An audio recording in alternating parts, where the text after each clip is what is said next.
di sidang pledoi Kamis malam, mimpi buruk buat si Dona.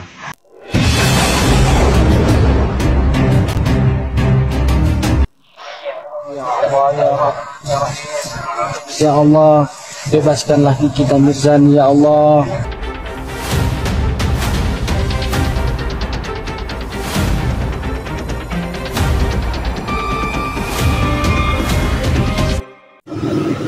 Assalamualaikum warahmatullahi wabarakatuh. Kembali lagi Bang Sahar memberikan komentar tentang proses persidangan Nikita Mirzani, di mana nantinya akan sidang putusan vonis, ya. Jadi apabila vonis hakim nanti akan terjadi sesuai dengan tuntutan jaksa penuntut umum 11 tahun denda 2 miliar, ini perlunya dilibatkan KPK di sini. Saya mengatakan ini adalah sebuah dilema. Karena kenapa? Ini Nikita Mirzani seakan-akan dibuatkan sebuah instrumen, ya, untuk dia bersalah, untuk dia dihukum. Jadi persoalan di sini bahwa tentunya di sini di dalam vonis putusan hakim harus berhati-hati. Begitupun dengan jaksa penuntut umum. Karena kenapa? Ini sudah pasti akan terkait nantinya dalam proses ini oleh KPK, Komisi Pemberantasan Korupsi, ya.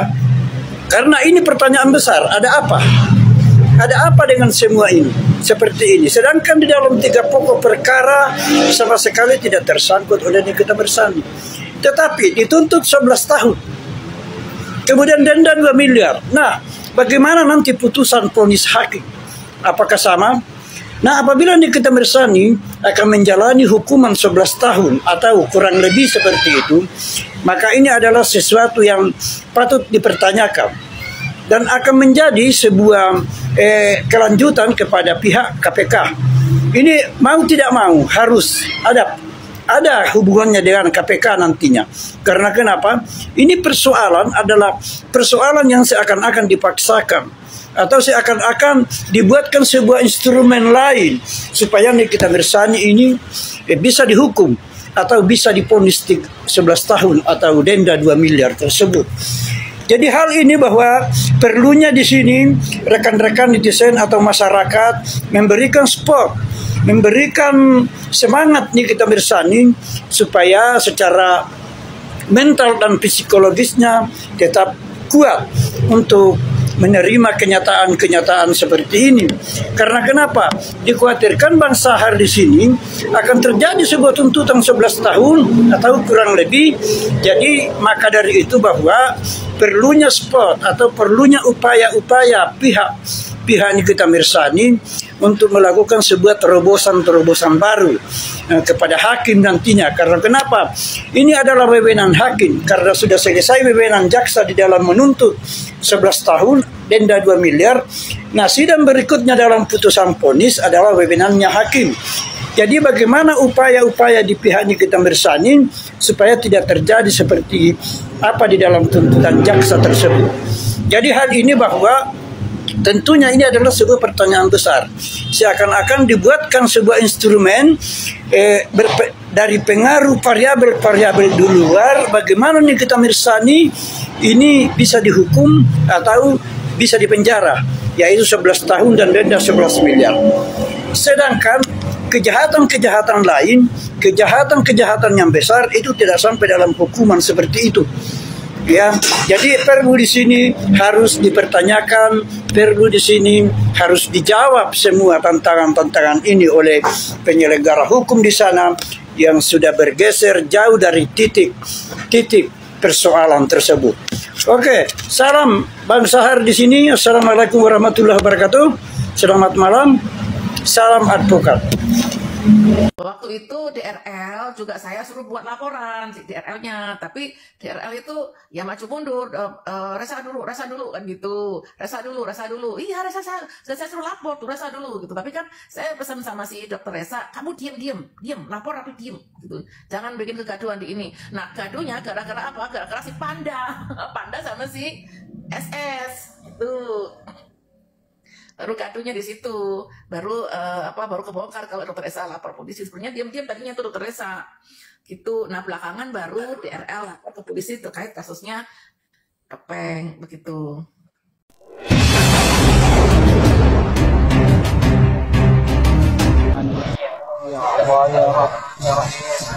Ya Allah, bebaskanlah kita Mirzani, ya Allah. Bebaskanlah dari tuntutan hukumannya, ya Allah. Dia tidak bersalah, ya Allah. Ya Allah, berikan yang terbaik buat kita Mirzani, ya Allah. Ya Allah.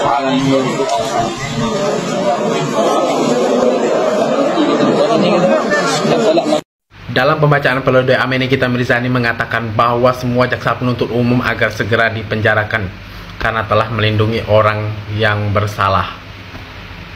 Menurut aku memang Amin Nikita Mirzani ini sangat pemberani ya guys. Dia tuh mentalnya aku nggak tahu terbuat dari apa. Nggak tahu lah entah terbukti atau nggak dianya bersalah. Kita kelanjutan ke depannya tuh kayak apa. Yang jelas untuk saat ini dia tuh sangat berani. Sangat berani melakukan pembelaan, melakukan perlawanan, melakukan serangan balik. Aku memang salut mentalnya itu, aku salut. Ya. Bukan masalah dia tuh bersalah atau enggak.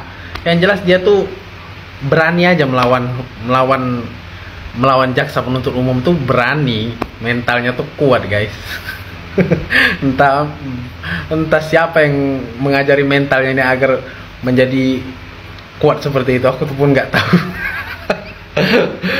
Langsung ketar-ketir, auto ketar-ketir jaksa penuntut umum, betul. Saya lagi pengen bertanya, itu Muncung nggak pegel, nggak capek, atau nggak encok bibirnya? Biasanya kalau anak band Muncungnya itu pegel-pegel karena nyanyi, manggung dari satu tempat ke tempat yang lain, atau setidak-tidaknya dari stasiun TV yang satu ke stasiun TV yang lain. Ini yang katanya vokalis band kok sekarang pindah haluan, bukan lagi sibuk ngurusi urusan nyanyi, malah sibuk jadi ahli perkomalan TikTok. Yang diomongin itu bukannya edukasi seputar perjalanan karir seorang vokalis band. Ini kok malah ngomongin mantan. Gak elit kali cara lu. Yang berkelas lah cara balas dendamnya. Tunjukin rasa sakit hatinya, balas dengan bangunlah karya, buatlah lagu baru atau album baru, bukan dengan jual cerita murahan.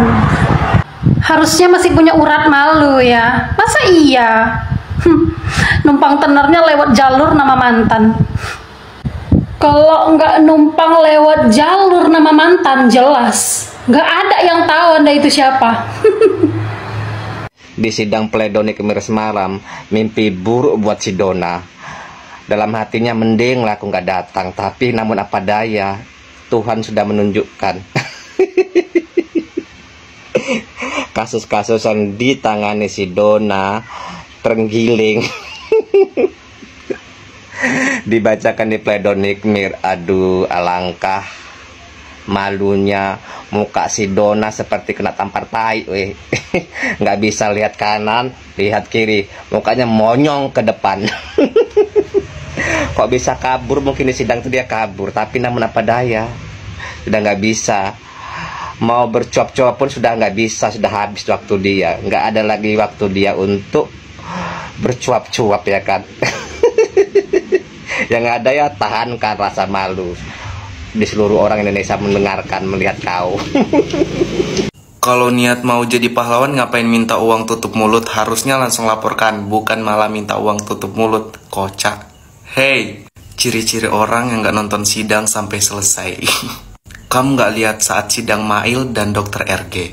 Di situ ada Mail bertanya kepada Dr. RG apakah saya memeras, dan si Dr. RG bilang saya tidak bilang meras, namun itu kesepakatan saya. Dari situ sudah jelas semuanya bahwa tidak ada pasal pemerasan dan didukung. Dengan sah jawaban DRRG yang terjadi dalam fakta persidangan. Apalagi pasal TPPU yang dimana Dr. RG udah menjawab bahwa uang 4M yang masuk ke rek PT Bumi atas nama Ami Nikita dan Cash, semua itu diterima dari DRG sendiri. Jadi siapa ya yang memeras dalam perkara ini? Kok di dalam dakwaan ada pasal pemerasan dan TPPU? Lagian yang nyari Ami duluan kan DRRG bukan Ami.